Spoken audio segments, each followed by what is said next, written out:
आज स्वायत्त शासन दिवस उपलक्षे मु सारा भद्रकवासी को हार्दिक शुभेच्छा और अभिनंदन जनाऊँगी। आज निश्चिंत भाव में बहुत खुशी दिन आम जेहेतु आम समस्ते गोटे फैमिली भड़ी यही म्युनिसिपालिटी काम करुचु।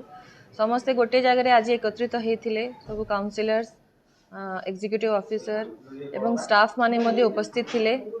फ्लैग होस्टिंग पर आमर आहुरी कार्यक्रम रही अछि। टाउन हॉल टारे आमर गवर्नमेंट प्रोग्राम रही एवं आज आवास योजनार जो वर्क ऑर्डर बंटन हम एवं 25 तारीख रु 30 तारीख पर्यंत विभिन्न कार्यक्रम को मध्य हाथ को निया हेछि एही दिन सेलिब्रेशन पाई। तो प्रत्येक वर्ष परी आमे एही वर्ष भी बहुत भल भाव में दिन को पालन करूछु। समस्तंकर कोऑपरेशन रहुछि।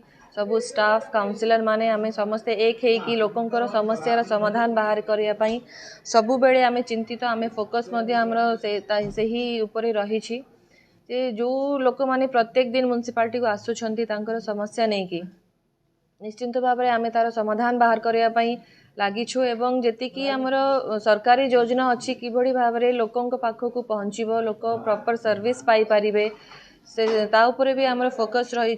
सबु काउंसिलर एवं स्टाफ माने सबुदिन ऑफिस रे बसिकी लोकंकर समस्यार समाधान बाहर करिया पई लागिछंती एवं आगामी दिन में मध्य एही म्युनिसिपालिटी को किभली भाव में आग को लेकिन जीवा एवं स्मूथली म्युनिसिपालिटी रन करिबो आमे ता उपरे मध्य फोकस दोछु एवं लोकंकर जो आशा विश्वास रही अछि जे म्युनिसिपालिटी द्वारा जहा पॉसिबल जोटा आम लिमिट भितर अच्छी आमे ताकू मध्य पूरा करिबु। लोकंकु जो प्रकार सर्विस से माने चाहूछंती जोटा कि आमर रेस्पॉन्सिबिलिटी एवं लोकंकर हक मध्य आमे निश्चिंत भाव में तांकु प्रोवाइड करिबु। आज आमर इलेक्ट्रॉनिक बस मध्य उद्घाटन आमे रखिछु इनॉग्रेशन जेहेतु आपण जानिथिबे जे कोर्ट एवं हॉस्पिटल भद्रक टाउन टू टिके डिस्टेंस रे आमर शिफ्ट हेछि तो सेठी लोकंकर जीवा आसिया पई बहुत असुविधा होछि। तो सेही असुविधा को आमे आखि आगरे रखिकी इटा बस 3टा बस इनॉग्रेशन आमे करिवु जोटा कि लोकंक पई रहिबो लोकंक प्रॉपर सर्विस मध्य आमे प्रोवाइड करिवु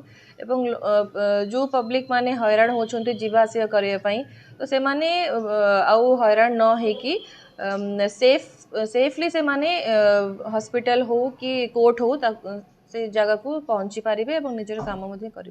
निश्चित भाव में आमर जो दायित्व रही 30टा वार्डवासी तांकु प्रॉपरली आमे सर्विस प्रोवाइड करूछु एवं लोकंकर भी कोऑपरेशन रही। लोकंक कोऑपरेशन बिना किसी भी संभव नुहे।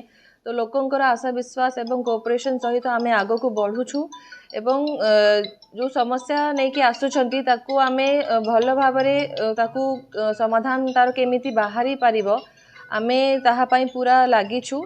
निश्चिंत भाव में आगामी दिन में समस्ते एकत्रित होकर यही म्युनिसिपालिटी को आग को लेकिन जीवा एवं लोकं को जो प्रकार सर्विस प्रोवाइड करिया कथा आमे ता उपरे मध्ये फोकस करूछु।